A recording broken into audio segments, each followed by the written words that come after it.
Saudara Menteri Keuangan Purbaya Yudi Sadewa melakukan sidak pelayanan Direktorat Jenderal Pajak atau DJP melalui telepon. Purbaya ingin mengetes karena curiga dibohongi oleh anak buahnya.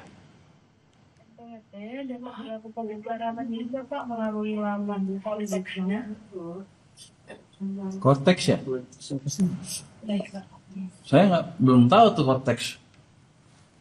Oh belum Mbak, boleh kasih tahu saya nggak Mbak, kira-kira berapa lama ya kalau itu daftar Cortex segala macam? Pendaftaran NPWP dan melakukan pembayaran juga Pak melalui laman Cortex-nya. Cortex ya? Saya belum tahu tuh Cortex. Oh belum Mbak, boleh kasih tahu saya nggak Mbak, kira-kira berapa lama ya kalau itu daftar Cortex segala macam? Pendaftaran NPWP dan melakukan pembayaran juga Pak melalui laman Cortex-nya. Video Menkyu Purbaya menelpon layanan kring pajak diunggah di akun TikTok @ditjen pajak RI. Dalam video Purbaya berbicara bak masyarakat umum, menanyakan soal layanan Cortex di kantor Kemenkyu. Menkyu menyebut alasan sidaknya itu untuk merasakan langsung pelayanan DJP. Sebab Purbaya mengaku mendapat laporan yang bagus tetapi masih ada wajib pajak yang mengeluhkan layanan. Menurut Menkyu, aksinya itu belum sidak yang sesungguhnya. Purbaya ingin tak mendapat laporan positif hanya karena ABS atau alias asal Bapak Senang. Saya cuma tanya kesiapannya seperti apa di dalam, kalau menurut mereka bagus-bagus terus.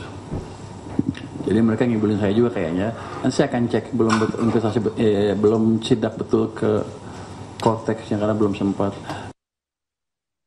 Informasi dari polisi menangkap seorang dokter gadungan di Bantul, Yogyakarta yang menipu pasien hingga 538 juta rupiah. Berpura-pura sebagai dokter, perempuan ini berhasil menipu ayah dan anak yang datang berobat ke rumah kontrakan yang dijadikan sebagai klinik kesehatan. Tapi kedoknya terbongkar setelah kedua korban memeriksa ke rumah sakit dan hasil diagnosis dari dokter gadungan tersebut tidak benar. Akibat perbuatannya, tersangka kini dijerat dengan pasal berlapis terkait tindak penipuan dan Undang-Undang Kesehatan dengan ancaman hukuman penjara paling lama 5 tahun, denda 500 juta rupiah. Terlapor memvonis dengan biaya 323.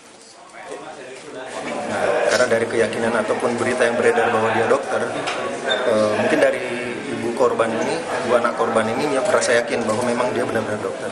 Kemudian saat orang tua mengecek ke Sarjito bahwa tersangka yang mengaku dokter ini tidak terdaftar sebagai dokter di Sarjito dan menanyakan lagi di PKU Gamping. Nah, dari keterangan tersebut dan informasi tersebut, korban datang ke Polres Bantul untuk dilakukan penyelidikan. Kita beralih ke sorotan lain, aksi unjuk rasa puluhan warga dan mahasiswa di kantor pemerintah daerah Buton berujung ricuh. Dalam aksi ini massa melaporkan Bupati Buton Alvin Akawijaya Putra ke Polres Buton sebagai orang hilang.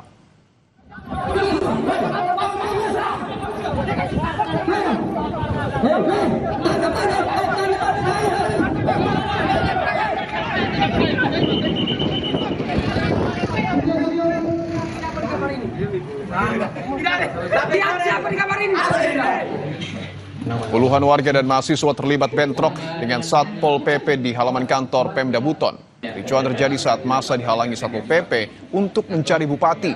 Tak puas, massa kemudian beralih ke Mapores Buton. Di sana mereka melaporkan Bupati Buton sebagai orang hilang di sentra pelayanan kepolisian terpadu.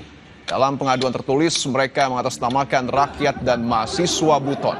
Laporan dilakukan lantaran Bupati Alvin Akawijaya Putra dianggap tidak pernah terlihat beraktivitas hampir sebulan.